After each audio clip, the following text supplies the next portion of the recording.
We have John Watts here, Managing Director for the Coalition for Innovative Media Measurement. How are you doing, John? I'm doing great. Good to see you, Keith. You too. Thanks. So let's start with a question that leads to an expansive answer. Why is attention important, and why is it even more meaningful in 2023? So it's a great question. Attention is very clearly having a moment in the measurement space. So the roots, obviously, of intention go back some way. We're all familiar with quotes about, if your advertising goes unnoticed, everything else is academic. But I think my sense very strongly is that the reason attention has become more important is down to three factors, really. So number one is clutter, complexity, and convergence. So the media marketplace is clearly becoming much more complex and intertwined. We have very different types of service making their way onto different screens. Consumer time is becoming much more fragmented across different platforms and devices. And we're all familiar with some of the problems and challenges that creates. Media is just becoming a lot more complex, which creates both opportunities, but also difficulties for media owners. And attention, I think, has emerged as one potential way of cutting through that noise. It allows advertisers to better navigate the plethora of media inventory and understand how campaigns are working in their totality. It takes account, obviously, of issues like who's in the room, clutter, size of the ad unit, platform, these sorts of issues, but also allows factors like mindset and receptivity to come into play. I think the second reason, inevitably, is that we have still got a lack of consistent cross-platform measurement covering all inventory. And attention is one way of potentially straddling that problem and stringing together campaigns in a world where we don't yet have a better way of joining up all the dots.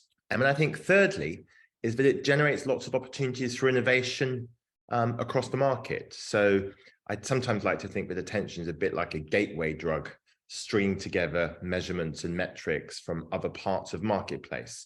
It's widely applicable, so it can help you with planning, with optimization, with effectiveness measurement. It allows you to bring together all of these things and generates whole new ways of looking at advertising. So that's why I think it's having a moment. Exciting times. Obviously, the ARF is one of many organizations that's really focused on attention. Do you get a sense that more advertisers are, that maybe haven't embraced this in the past really are focused on it? Or have you felt the buzz around attention increasing this year compared to maybe the past couple of years? Oh, undoubtedly. I think there's no question that the buy side in particular is leaning into attention and is trying to understand the role and value of attention when it comes to planning and buying activities. I think there have been a number of factors that have driven that. So first of all, we're blessed with a very rich, diverse ecosystem of vendors who have really matured their products. They've invested. There are some very smart people out there, driving out attention metrics and really trying to deliver against a variety of different objectives. I think secondly, the big agency groups have all leaned in. So when you look at people like Dentsu and Omnicom and others who've been very outspoken in voicing their support for attention, that's undoubtedly been helpful. And then I think thirdly, trade bodies like the ARF, but also the ANA, and notably the Attention Council, run by my friend Andy Brown, are doing really good work in helping to popularize attention. So I expect attention to continue growing in importance. I think efforts to standardize attention measurement, like the new IAB task force, like the work the MRC is doing, will also be helpful. But attention is only going to grow from here. One of the many questions that arise, standardization being one of them, but also who pays for attention metrics. So you talked about the buy side, the sales side is involved in potentially seeing attention as a way to demonstrate efficacy and the value of their platform. So how do you guys navigate that important question? Honestly, I feel like the industry has spoken with a pretty clear voice. It's the buyers who are going to pay one way or the other.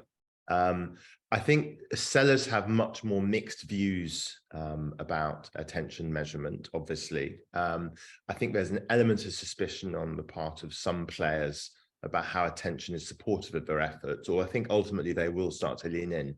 But today, undoubtedly, it's the buyers who are paying. And whether that's the big agency groups or individual brands and marketeers paying for attention, ultimately the same thing, of course. I think it's going to be the buyers. It's a planning tool, I think. If you really have to simplify, it's a way of helping advertisers understand what value they're getting from their advertising, and whether anyone is paying attention across these different platforms and devices. There's the old cliche about 50% of my advertising being wasted. I just don't know which 50% it is. I think with attention metrics, we'll have a much better idea of which 50% is delivering real value. And particularly when we start getting into the complexity of things like attention envelopes, attention decay curves, these sorts of things, it's going to make us smarter marketeers ultimately, if the promise of attention is delivered on in full.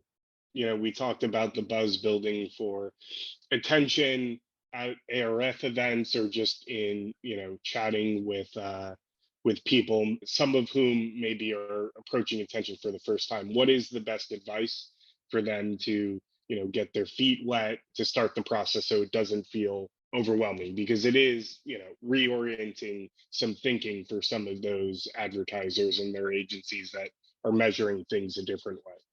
So I agree. It can be a very confusing space. I think a good first place to start is with the Attention Council and with the work that the ARF is undertaking at the moment. I think they have put out various primers and good guides to the space. But I think if you're a marketeer, then you want to lean into your agency and to find out what work they're doing on attention and really get them to bring that to you. But then get out there and run an RFI process, talk to the vendors. There's an incredibly rich, diverse ecosystem of vendors with very different approaches, in-home versus in-lab, eye tracking, galvanic response. There's lots of different flavors and approaches. And I think the exciting thing at the moment, of course, is that I don't think there's a one-size-fits-all right answer. I think you need to decide what is right for you and your brand, given the particular characteristics of the products you're selling, your target audience, how your ads are being received, how people make purchase decisions, all these sorts of things. It's a learning process, but there's lots of resources out there. But certainly lean into the big initiatives, talk to your agency, and then get out there and talk to vendors, get them to come in and talk to you about what they can do for your brand and why their particular solution might or might not be right for you. This was extremely insightful. Anything else you want to add? I'm going to do a quick shameless plug for the SIM Summit, which will be later this year, when we expect to have a track dedicated to attention. We're still shaping that, but if you'd like to reach out and get involved and help us to put together something really interesting and exciting, please do. We're open to proposals at this point in time. John, thanks so much for jumping on and talking to us. My pleasure.